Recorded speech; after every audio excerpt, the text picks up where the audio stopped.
This is me. This is me. This is me. 这是我。This is me. This is me. And this is us.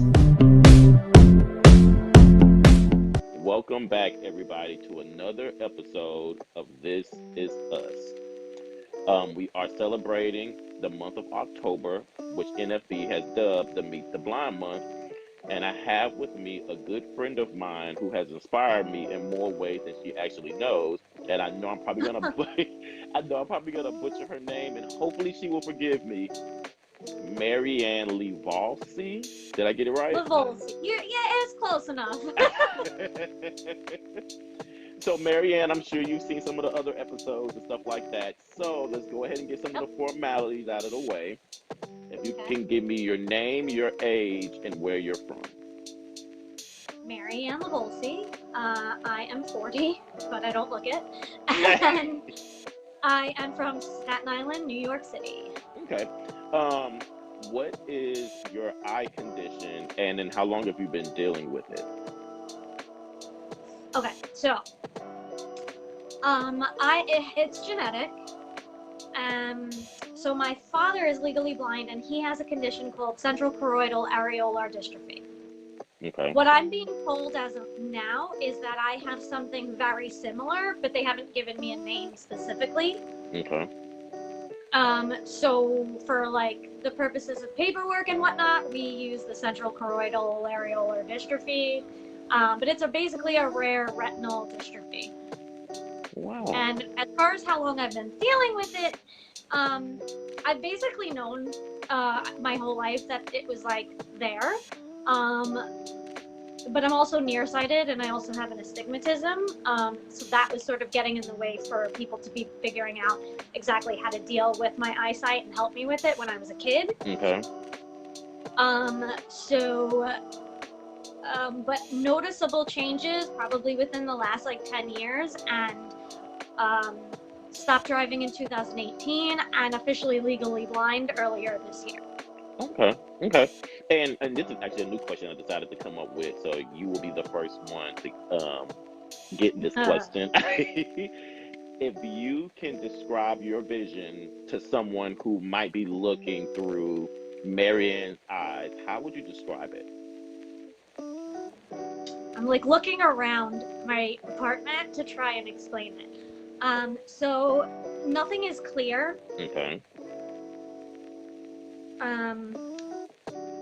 Everything also has this like weird film of like almost like static.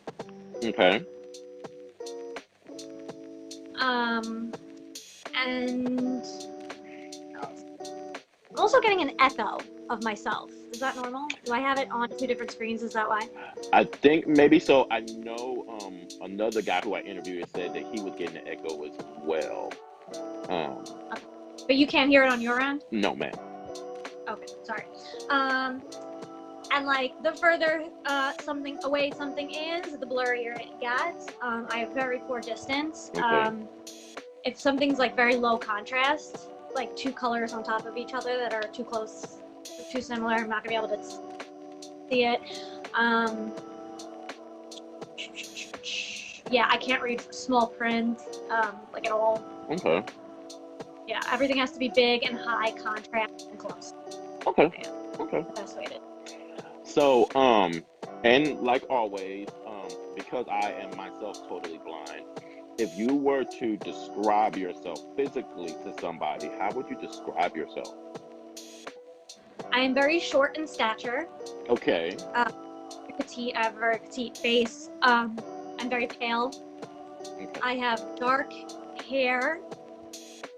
It's like a purpley blue color right now, I think. The last thing I did was blue, so I think it's still on the bluer side. Okay. It's hard for me to tell. Brown eyes. Usually wearing purple. Okay. So, well, let me ask you this, because this follow-up question is really going to ring a bell. Is your hair short or long? Right now, it's like about 1.5 to 2 inches past my shoulders. So this is gonna sound crazy, and I want you to go along with me here.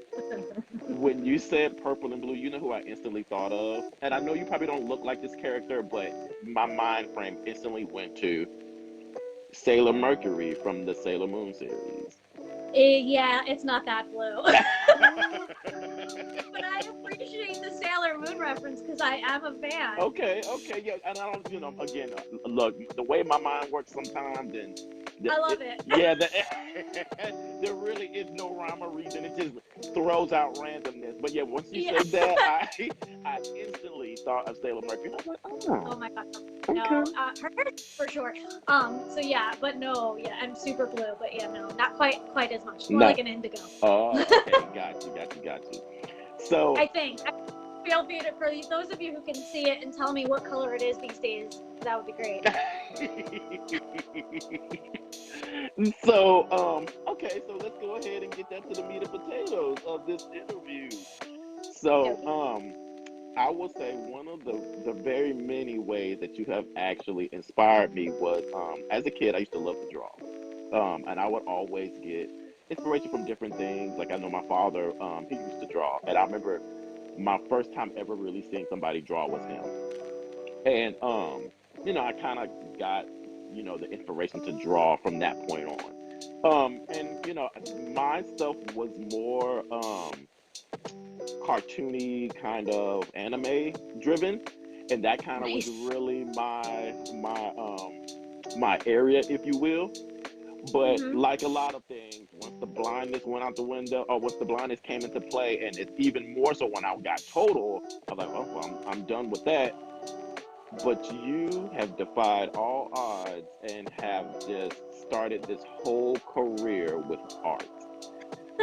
Like, please tell me where the inspiration and the drive for you continuing your art career has come from. Oh boy. Well, now that pale face is probably blushing. I've always, whenever I was a kid, I was always drawing. Like my mom would always bring, like just a pad and pencil around with her, and it would, keep me quiet and keep me satisfied, like wherever we were. Okay. So I was always drawing. And then by junior high and high school, I started experimenting with cartoons and kind of the same thing. Like once I discovered anime, I was trying to mimic it. But it was so funny because when I was a kid, I was always like, I don't want to do art as a career. I was like, I'm gonna hate it if I do it as a career. I'm not doing that. Right. And people constantly my family especially was like, you're crazy. Go to school for graphic design. Do this. And I was like, I don't want to do that. I'm gonna be an actor. I'm gonna be a singer. I'm gonna be this. I'm gonna be that. I'm gonna do all these ridiculous things. I didn't do any of those things. So I went to college. I did the college thing. I got my communications degree. And then I was like, I don't know what to do now. So after a few years, I was like, screw it. I'm going to school for graphics. At this time, the eyesight was different. You could tell if you spent time with me, you could tell that even when I was wearing glasses, my eyes were just different, and I was struggling with things that were very obvious to other people. Like my friends used to have to erase my stuff for me. Like if I was putting in a project that was hand drawn in graphics school, I'd have to give it to my friend to get all my eraser marks because you would lose points for that on your grade. Okay. I couldn't see them, so I was like, please erase my stuff. They a lot of times cut things for me. So, but I would just I was just like, well, all right, but I can still draw. And on the computer, you can zoom in really big. Right. Once I started to notice a decline, I was already working as a graphic designer, and I was given a bigger monitor, and I was taking my time, but again, I was zooming in, and I really wasn't focusing a whole lot on hand drawing stuff. And then I started doing these drawing challenges through Instagram and stuff. Okay. And I kind of rediscovered how much I loved to draw and stuff, but I did notice that I was struggling, and I would run out of paper. In a sheet of paper, I would run out of room because I had to go so big. So I started going, well, that's annoying. Okay. So I started looking into bigger sketchbooks. And then I thought, okay, well, if I can go bigger, great. Well, then my back was starting to kill me because I was so hunched over the paper to get so close to the paper that I was like in constant pain from like every time I drew, I was like in excruciating pain after because I was like hunched over. Like I was like, I'm gonna have a humpback. Like I don't. Not the humpback. So there's got to be something I can prop up my sketchbook on, and I found fairly recently, honestly, I found like one of those table desks that it opens up. I'm making gestures, like you could say. It opens up, and like so you can lean the paper upwards. Okay. So that was good. And from there, it was just all about finding the right stuff, the right materials. I played around with a few different markers and like I had found this company that I really liked their products, and me and my friend played around with them for a while, and they were very affordable. But the markers themselves, the color was like literally the very end of the marker on the bottom, and then teeny tiny words. And I was like, I never know what color I'm grabbing. It takes me forever, and I have to zoom in every time. I had shitty lighting. I got a good ring light. Like there was just so many things that I had to kind of figure out a way around. Okay. But I kind of, at the worse my eyesight got, the more stubborn I kind of got. Like, all right, well, I'm not going to stop doing this. So we're just going to have to figure out another way to do that. All right, well, I'm not going to not do it. So we're going to just have to find markers that are darker, or, this. So the markers I use now, the whole cap, it's like 2 inches of the color. Okay. So with good lighting, I could see what color I'm taking. Now, that being said, I mess up all the time. Okay. I go through paper like garbage. I grab the wrong color constantly and ruin the entire drawing and have to start over. I've been known to do a drawing 2 or 3 times because I don't realize I screwed something up until I'm practically finished with it. But it's just, I guess I'm really stubborn because I just keep doing it. Anyway. But the funniest thing, Marianne, and I'm listening to you, and in my mind, I'm just like, wow. Because to me, the way that you're describing what you're going through is like the sheer epitome of determination. Like in my mind, again, and I think this is where I won't say anything for anybody else. I'll just speak on me.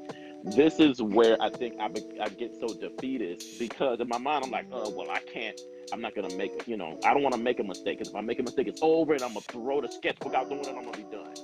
To hear you say, hey, look, Dominic, like sometimes I mess up and sometimes I have to try it over again and it doesn't always come right at first. Like, that's amazing. And then to listen to you like say, hey, I've had to make these accommodations and yes, sometimes they may suck, but it allows for me to be able to do what I enjoy doing. Like, I'm in amazement. I'm literally in amazement. You're embarrassing me, sir. I don't really think it's funny because I don't really think of it like that. I just look at it as like sheer stubbornness. Like I just and don't think I don't throw things and throw fits when I screw up. And now it's 12:01 in the morning and I drew this damn thing 3 times and I know I'm gonna draw it over in the morning because I just still don't like it. It's so funny that I did this Wednesday Addams like chibi style thing and it went on TikTok and it did really, really well.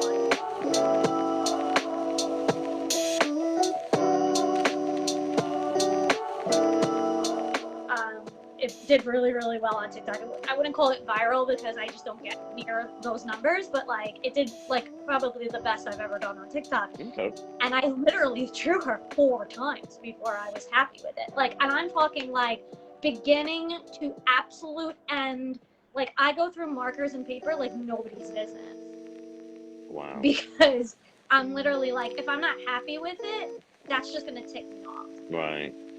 And there are times when you have to concede a little bit. Like, my stuff's super messy. Like, I'm sure somebody with, like, good eyes is going to be like, well, she kind of went out off the lines here, and she kind of did this. And, like, I mean, if you really want to pick it apart as, like, a fully sighted person, you're going to see things that I probably can't even see, but I kind of know that they've got to be there. Right. And it's kind of like, and, like, for the stuff that I sell, because I have an Etsy shop, I take it into Photoshop and I fix it the best that I can. Now being able to zoom like in, because the Adobe programs are like godsends because of how much I zoom, and I have a 32-inch monitor. So I'm still in the screen. I'm like literally an inch from the screen, but I can do it. And as long as I can figure out a way to do it, I'm gonna do it. Wow. And I actually just thought about this too. It was actually quite a stroke of genius, because what you do in Wednesday Addams, I don't know if you know, but a new Addams Family movie is coming out or getting ready to drop soon. I know, but I didn't know that when I did it. And I did it because the sound on TikTok is constant. People, now that it's almost Halloween, the sound is always Right. like, well, if I'm gonna use the Addams Family sound, I'm gonna draw Wednesday, because I always loved Wednesday. Right. And so I'll draw her in my style. That'll be cute. And I was looking for things to bulk up for my Halloween stuff, because I always do a bunch of full Halloween related things for the Etsy shop. So I was like, oh, I'll draw her. That'll be so cute. Right. And then like a week later, I saw the commercial and I was like, oh, that was way more relevant than I knew it was gonna be. Whoops. Okay, it works out. So, coming from, I guess, a creative artist type of background, if you could describe your art using 3 adjectives, how would you describe it? Colorful, cute, Okay. and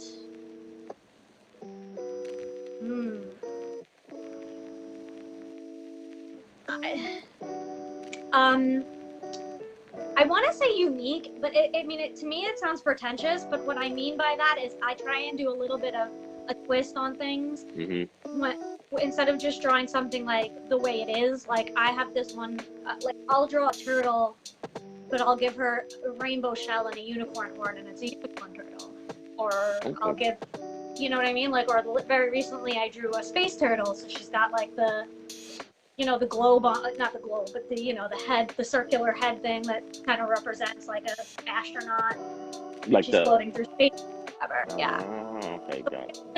Like a little fanciful or whimsical, I guess would probably work. Okay. And I was gonna say, I guess my next question would be top 3 favorite artists. Ooh, good one. That's a good one.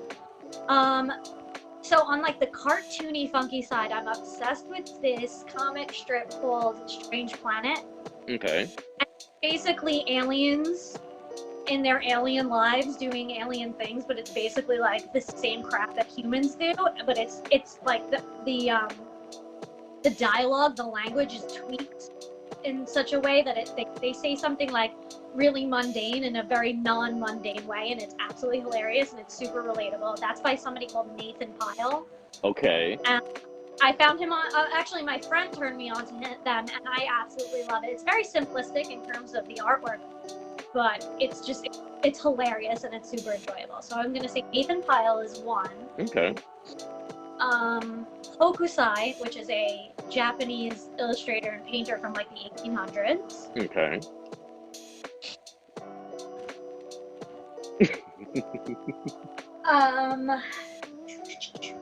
And I mean, I love Van Gogh, but I think I might have to go Norman Rockwell for the third one, because when I was in college, I went to an exhibit of his, and his stuff, he was just such a talented mofo. Like, his stuff looked like photographs, and it was ink on, it was like oil paint on canvas, and I was like, I don't understand this. So I was always fascinated by his ability to do realistic art like that. Mm-hmm. So that's sort of always stuck with me. I do have a bunch of like Van Gogh prints and things around too, so we'll throw him in as an extra. As an honorable mention. Yeah, exactly. Because I just went to the immersive Van Gogh experience like a few weeks ago, or a few months ago. How was that? Oh, cool! Really cool, because the stuff was floor to ceiling, and on the floor was all projected in these massive rooms. So I went on to TikTok and I was like, guys, if you're visually impaired, you can go to this, because there's just it's limitless. It's everywhere. Like, the art is everywhere, and it's massive. So it was really cool. Oh, cool. Hmm. Okay, so I heard you kind of allude to it a little bit earlier, which actually kind of segues me into my next point.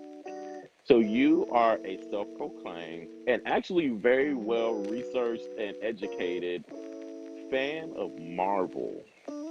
I mean, to be Among other nerdy things, but right. yes. And the funniest thing is like, do I know my fair share of Marvel information and stuff like that? Absolutely. I think I'm a little bit more well versed in the classic Marvel as opposed to the new age Marvel. Um, but when I tell you, I don't think I've met anybody as quite well versed in Marvel as you. And that was When I like something, Dominic, I have to know all of the things. It's a problem. okay.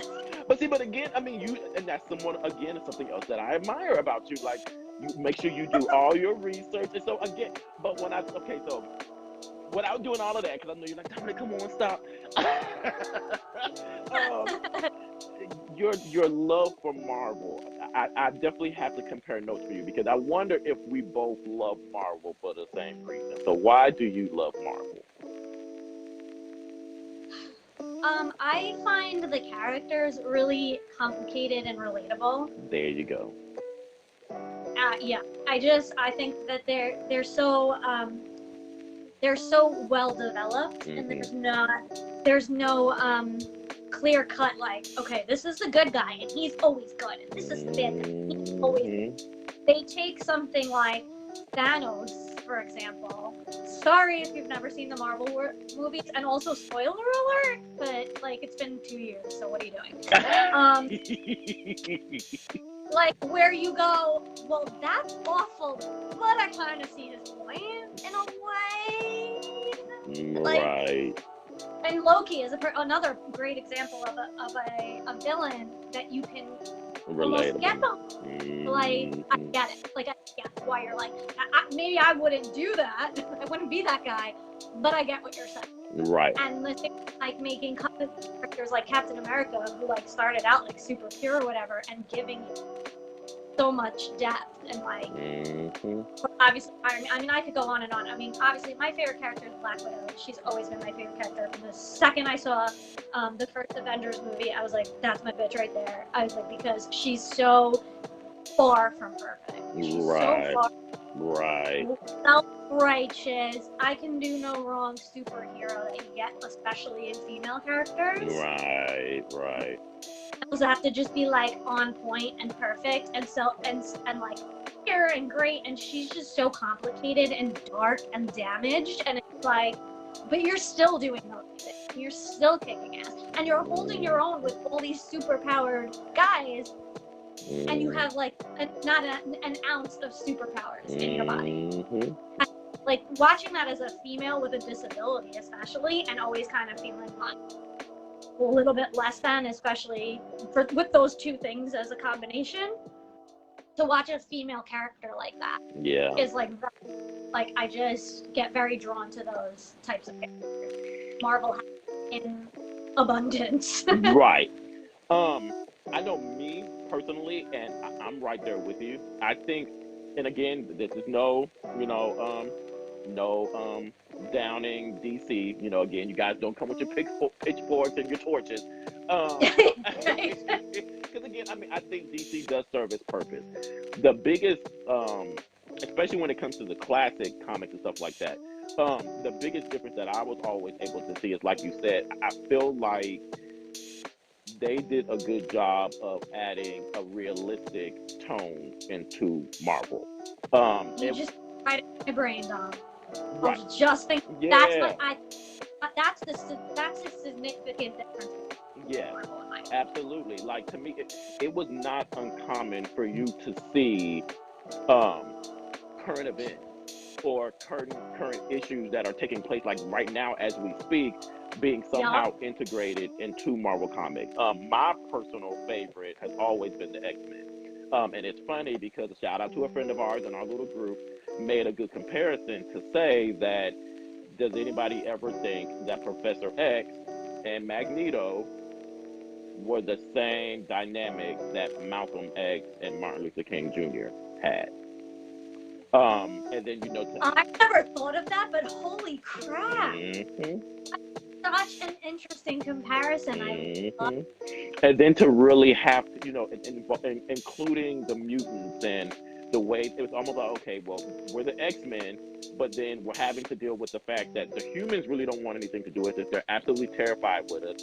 And then you have other mutants who are wondering why we're helping the humans or why we're fighting with the humans or trying to protect them. And, so it's almost like we getting it from both sides.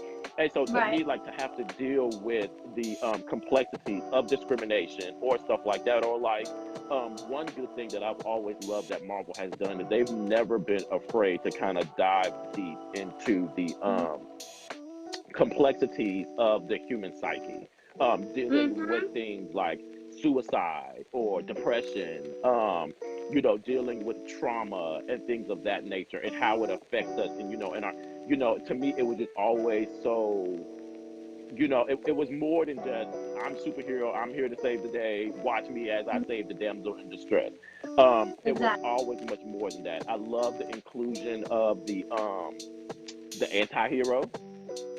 I definitely love that. Again, I don't want to go back and forth to see, say who it came from first, but I definitely love the inclusion of the anti-hero. Like you said, I think another good thing, like you mentioned, which I 100% agree with, was that villains aren't just villains. They now have these intertwined stories where you get to learn like why it was that they do the things that they do. And so although their act may not be justified or all that great, you now kind of get okay, well, wow, now it makes sense as to why this guy or this girl is doing what they're doing. Or like you said, okay, well, I can kind of understand why they're so angry or why they view the way that they view the world. Right. But again, because I come up with such good questions. Top 3 favorite superheroes or villains in the MCU. I'm such a feminist. I'm gonna say Black Widow, Scarlet Witch, and Captain Marvel, even though so many people hate her. I loved her. I loved her movie. I loved the fact that she was a cocky bitch. I just loved it. I loved the fact that it took place in the 90s because I was like a young teen in the 90s, and just the music, just everything about it. Her 9 Inch Nails shirt, like everything about it. Like nothing about that movie that made me mad. So those are gonna have to be my top 3. Sorry, I mean, I know, like, I love Cap and I love Iron Man. If I only had to choose from the guys, but whatever, I'm a feminist, I can't help it. So, my top 3 is actually gonna be a little bit different from yours. And I know a lot of people laugh just because of the similarities with the names, but obviously, Peter Parker, Spider-Man. I'm actually going to say Rogue from the X-Men. Nice. I thought that she. Now let me clarify too. When I'm mentioning these characters, one of the things that you guys are gonna know about me is just that I still am a big fanboy for the old classic. So this is definitely not the Rogue that you saw in the movie adaptation, but like the Rogue that stole Captain Marvel's powers and was like insanely, yeah. So that Rogue, the teenage Rogue that ran away because of all the issues that she was dealing with her powers. Definitely Rogue.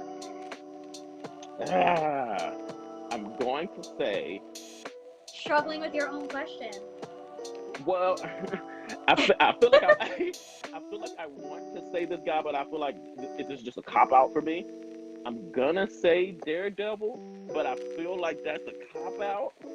So I'm gonna say Daredevil, but I'm going to give an honorable mention to, drumroll please, the Hulk.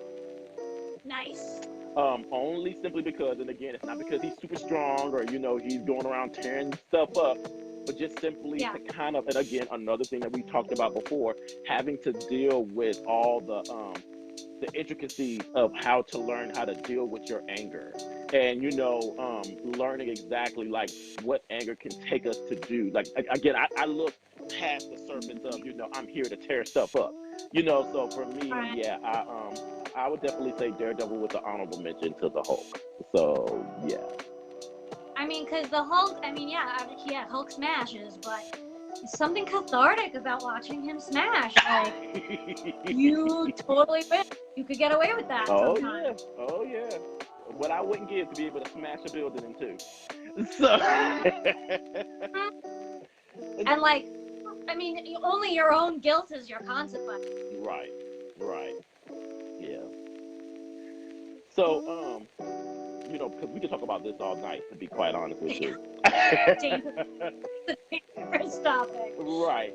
So the last topic that I actually want to discuss with you is, I've really been struggling with the fact of if I want to get a guide dog or just a little dog to run around here and have to chase after and take care of. Mm-hmm. And I have to say, out of our little group of friends and some other people as well, there's a little furry friend by the name of Fiona that has really helped to push me in the direction of getting a dog as a companion. Oh yeah. What is life like with the fun, the snarky, the full of personality Fiona? Well, for you, Dom, I'm holding her up now. Okay. Sighted folks can see her. Hey, Fiona.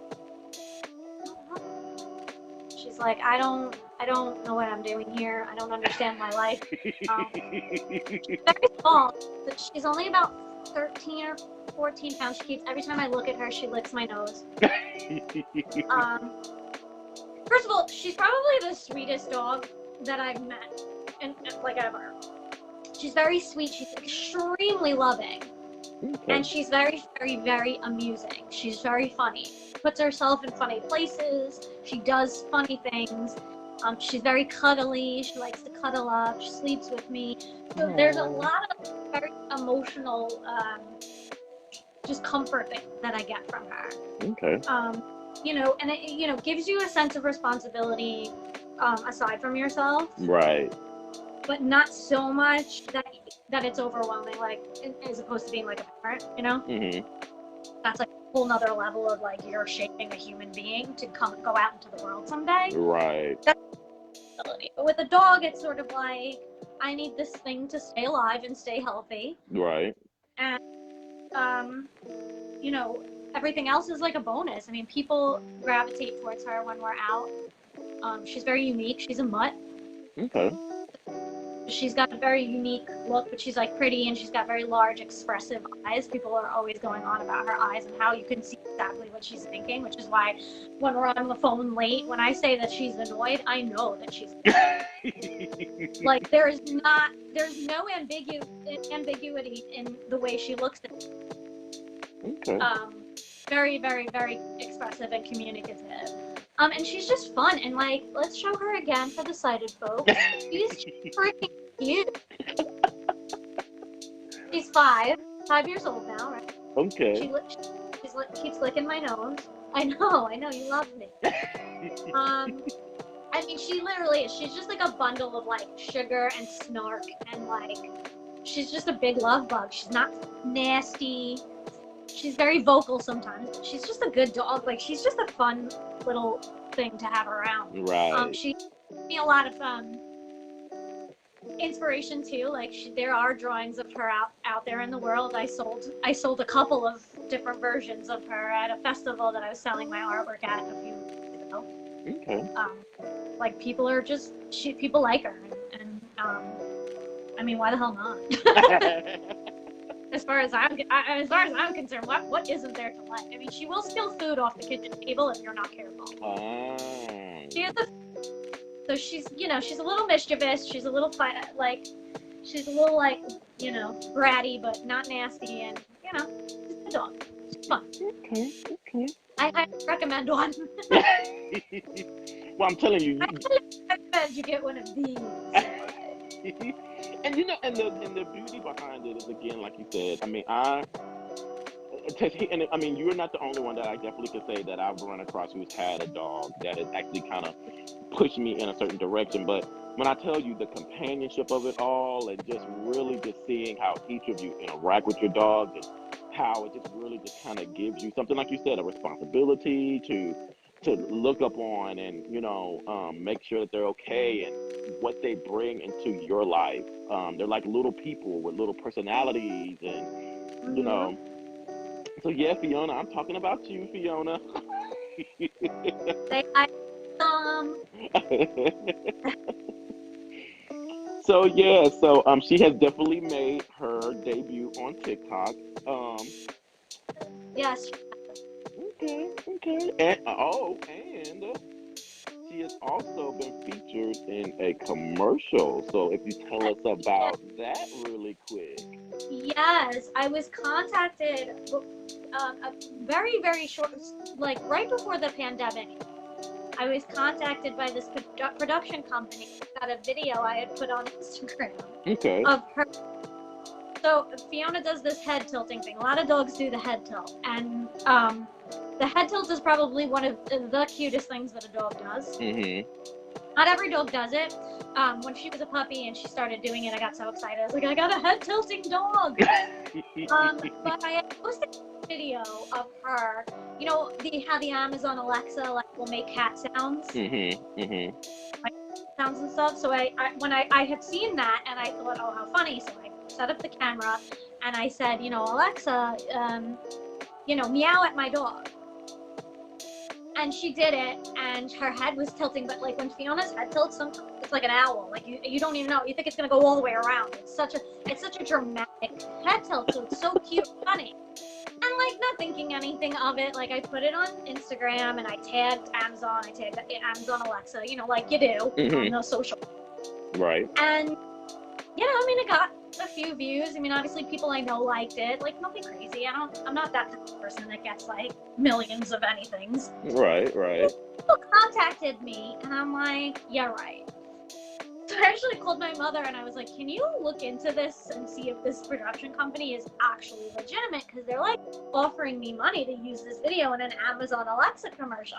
And I'm like, that would be freaking awesome. I was like, but I don't like 100% buy it. Right. So I told them, you just send me like paperwork explaining who you are as a production company that I can look at and say, okay, you're legitimate.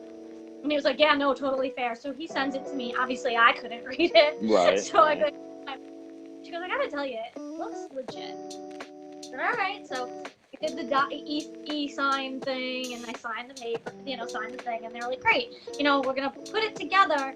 If Amazon likes it as is, then, we'll send you the money, whatever that they promised, and we'll use it in the commercial, but, if they decide ultimately if it gets edited out, then that's that. Okay. I don't hear anything. We get this, thing called a pandemic. Completely forget about it. Right. Now I'm getting emails, and I'm like, you have money from blah, blah, blah. And I'm like, yeah, okay. And I'm deleting them like an idiot. And finally, I'm like, who keeps sending me this trying to tell me I have money? So I opened it, and I was like, wait, did they actually use that video in this commercial? I didn't even see this commercial. Where is it? So I write back to them, I'm like, how do I get the money? Can I use PayPal? Because I'm still not trusting them. Right. Like, if they're going to ask for my bank account number, we're going to have a problem, because I'm not that person that's going to give it to you. Right. How do I get the money, and where can I see the commercial? So she's like, oh yeah, you just fill out this form and then we can give it to you through PayPal, and she listed a bunch of other things. I was like, oh, PayPal's secure. Right. That's cool. Right. Click on it. There she is, loud and in color, on the Amazon Alexa YouTube channel. Yeah, her own freaking moment in the commercial where, like, they're going through all these like clips of like this person using it with their baby, and this person using it for a recipe, and this little girl using it, and it's going Alexa, Alexa, Alexa, Alexa, and all of a sudden everything stops and boom, flashes Fiona tilting her head to the meowing. Like boom, like no missing her, gets her own like superstar moment. I was like, oh my god. I was like, holy crap, my dog is a celebrity. Wow. Not the money. The money was real. It came in. I was able to transfer it. I was like, I don't understand what just happened. Okay. But it was really very, very cool. I'm still trying to figure out a way to get it from YouTube to, like, so I can post it on TikTok for more people to see. Okay. I don't know how to do that as of right now, but, like, it was pretty exciting for me anyway. Okay. My little celebrity. I was just going to say, we are in the presence of a celebrity, everybody. So, yeah. She's falling asleep. I keep picking her up. Look, now do the queen. I'm making her do the queen's wave with her paw. She looks highly unamused. Right. Well, she keeps falling asleep, and I keep grabbing her and picking her back up and getting her on the screen. So, Marianne, we've actually come to that part of the interview where I Okay. allow the interviewee the chance to turn the tables around on me and ask me something that they've always wanted to know about me. So, what do you have to ask me? I would say I want to know what people would be surprised most of what you were capable of. Because I know you surprised me because you're more like out in the world than I even am. Like I'm supposed to like go certain places alone and stuff, and you're just like, yeah, I'm going to the club, I'm going to this place, I'm going to that place. All right. So I want to know what you think would be somebody would be the most surprised that you are fully capable of. So I will say this: the top 3 things that people, when I usually tell them, they're like, "What?" Definitely the traveling. And again, for those of you guys who do not know, I've traveled multiple times on my own. Thanks to some old friends who kind of pushed me in the right direction and encouraged me because I went kicking and screaming and tears and scared and panic attacks. Essentially now it's nothing for me to say. I want to travel to wherever and I get on a plane and I go. So that's definitely number one of the main things that people are really kind of amazed that I do by myself. Secondly, a lot of people seem to be really intrigued or amazed at the fact of how good my memory is. Because I have not been blind all of my life. There's a lot of things that I remember from way back when, my childhood, or maybe even when I was in my 20s. And so a lot, like to be able to recall certain pictures or certain places, directions, things of that nature. People, and I guess in my mind, I'm like, okay, well, does everybody have a memory? But apparently, so, but not even. Yeah, so I guess on some level, I guess that's something to be proud of. So I think that's definitely the second thing that most people are very amazed at with me. And then lastly, and even I amaze myself with this. I feel like I'm the type of person where you can pluck me up out of any situation and throw me into another situation. And although, again, I may kick and scream, eventually I will learn how to adapt. So if this means, different scenarios or different groups of people or different circumstances, again, like I said, I definitely kick and scream and definitely complain.